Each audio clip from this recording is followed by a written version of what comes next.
അസ്സലാമു വറഹ്മത്തുള്ളാഹി തആല വബറകാതുഹു. അൽഹംദുലില്ലാഹി റബ്ബിൽ ആലമീൻ വസ്സലാത്തു വസ്സലാമു അലാ അഷ്റഫിൽ മുർസലീൻ വഅലാ ആലിഹി വസഹ്ബിഹി അജ്മഈൻ. പ്രിയപ്പെട്ട കൂട്ടുകാരെ, ഇന്ന് നമ്മൾ നല്ല ഒരു ചരിത്രമാണ് പറയുന്നത്.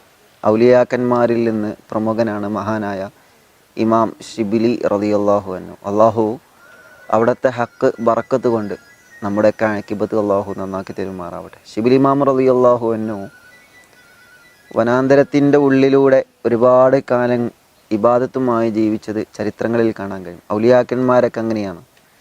മഹാനായ ഖുതുബുൽ ആലം ശൈഖുനാ സിയം വലിയുല്ലാഹി ഖദ്ദസല്ലാഹു തആല അസ്റഹുൽ അസീസ്, അവിടുത്തെ ചരിത്രങ്ങളും പരിശോധിച്ച് നോക്കുമ്പോൾ കാണാൻ കഴിയും. വനാന്തരത്തിൻ്റെ ഉള്ളിലൊക്കെ ഒരുപാട് കാലം അള്ളാഹുവിന് ഇബാദത്തെടുത്ത് ജീവിതം കഴിച്ചു കൂട്ടിയിട്ടുണ്ട്. ഔലിയാക്കന്മാരുടെ കഥകൾ, അവരുടെ ലോകം അത് വേറെ തന്നെയാണ്. മഹാനായ ഷിബിലി ഇമാം റളിയല്ലാഹു അൻഹു ഒരു ദിവസം ഇബാദത്തുമായി വനത്തിലൂടെ ഇങ്ങനെ നടന്നു പോകുന്ന സമയത്ത് ഒരു പൂച്ചക്കുഞ്ഞിനെ മഹാനവറുകൾ കണ്ടു.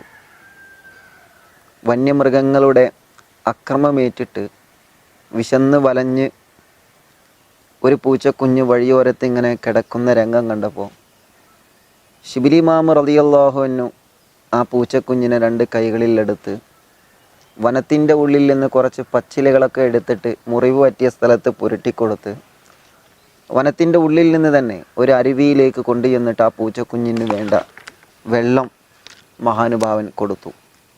ഇത് ചരിത്രമാണ്, മഹാന്മാരുടെ ചരിത്രം. കാരുണ്യ പ്രവർത്തനം നമ്മുടെ ജീവിതത്തിലും വേണം. മനുഷ്യരോട് കരുണയുള്ളവനാവണം, മൃഗങ്ങളോട് കരുണയുള്ളവരാവണം, എല്ലാവരോടും കരുണയുള്ളവരാവണം. നബി സല്ലല്ലാഹു അലൈഹി വസല്ലമ തങ്ങളുടെ ജീവിതത്തിൽ എത്രയോ ചരിത്രങ്ങൾ നമുക്ക് കാണാൻ കഴിയും. അപ്പോൾ ആ ഔലിയാക്കന്മാരുടെ ജീവിതം നമ്മുടെ ജീവിതത്തിലും വേണം. എല്ലാവരോടും കരുണയുള്ളവരാവണം. നമ്മൾ പക്ഷികൾക്ക് ഭക്ഷണം കൊടുക്കണം, വെള്ളം കൊടുക്കണം.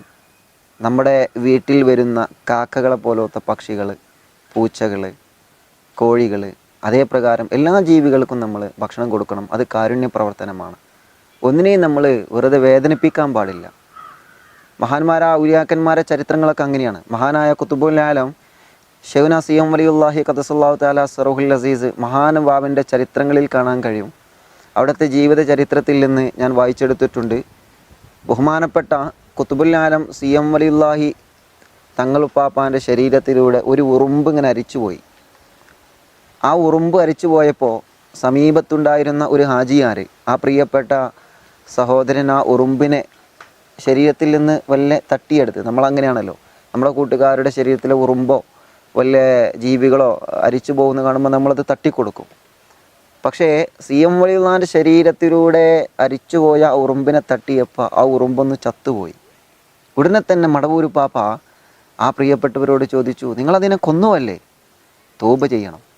കണ്ടോ കാരുണ്യ പ്രവർത്തനത്തിൻ്റെ, കാരുണ്യ മനസ്സിൻ്റെ ഗൗരവം കണ്ടോ നമ്മൾ? മടവൂർ പാപ്പ പറയാണ്, നിങ്ങളതിനെ കൊന്നുവല്ലേ, തൗബ ചെയ്യണം. ഉറുമ്പിനെ വരെ വെറുതെ കൊല്ലാൻ പാടില്ല. ഉറുമ്പുകളോട് വരെ കാരുണ്യം കാണിക്കണം, പക്ഷികളോട് കാരുണ്യം കാണിക്കണം, നമ്മുടെ വീട്ടിൽ വളർത്തുന്ന കോഴികളോട് കാരുണ്യം കാണിക്കണം. എല്ലാ ജീവികളോടും, എല്ലാ സൃഷ്ടികളോടും കാരുണ്യത്തിൻ്റെ ഒരു മനസ്സ് നമുക്കുണ്ടെങ്കിൽ കരുണക്കടലായ തമ്പുരാൻ നമുക്ക് രണ്ട് ലോകത്തും കരുണ ചെയ്യുമെന്ന് മറന്നു പോവണ്ട. നല്ല ചൂടുള്ള സമയത്ത് നമ്മുടെ പറമ്പിലും നമ്മുടെ വീടിൻ്റെ മുകളിലൊക്കെ ഒരു പാത്രത്തിൽ കുറച്ച് വെള്ളം വെക്കുക. പക്ഷികൾ വെള്ളം കുടിക്കട്ടെ, നമ്മുടെ വീട്ടിലുള്ള ജീവികൾ വെള്ളം കുടിക്കട്ടെ. അങ്ങനെ കാരുണ്യത്തിൻ്റെ പ്രവർത്തനം ചെയ്യുക. വെറുതെ ഭക്ഷണമൊന്നും വേസ്റ്റാക്കി കളയരുത്. അഥവാ വേസ്റ്റായാൽ കാക്കകൾ വരുന്ന, പൂച്ചകൾ വരുന്ന, പക്ഷികൾ വരുന്ന സ്ഥലത്തേക്ക് അവർക്ക് ഭക്ഷണം കൊടുക്കാൻ, അവർക്കത് വെച്ചു കൊടുക്കാനുള്ള ഒരു നല്ല മനസ്സ് നമുക്ക് വേണം. കാരുണ്യത്തിൻ്റെ മനസ്സുമായി ജീവിക്കാൻ കരുണക്കടലായ തമ്പുരാൻ്റെ കാരുണ്യം രണ്ട് ലോകത്തിൽ ലഭിച്ച ഭാഗ്യവന്മാരിൽ അള്ളാഹു നമ്മെ ഉൾപ്പെടുത്തി അനുഗ്രഹിക്കുമാറാവട്ടെ. ഈ അറിവ് ഇഷ്ടപ്പെട്ടു, അത് ഉപകാരപ്രദമാകുമെന്നുണ്ടെങ്കിൽ നമ്മുടെ കൂട്ടുകാർക്ക് ഷെയർ ചെയ്യുക. നിങ്ങൾക്ക് വേണ്ടി ഞങ്ങൾ ദുആ ചെയ്യും. സാധുക്കളായ ഞങ്ങൾക്ക് വേണ്ടി നിങ്ങളും ദുആ ചെയ്യണമെന്ന് ഓർമ്മപ്പെടുത്തി. വാഖിറു ദഅ്വാനാ അൽഹംദുലില്ലാഹി റബ്ബിൽ ആലമീൻ. വസ്സലാമു അലൈക്കും വറഹ്മത്തുള്ളാഹി തആല വബറകാതുഹു.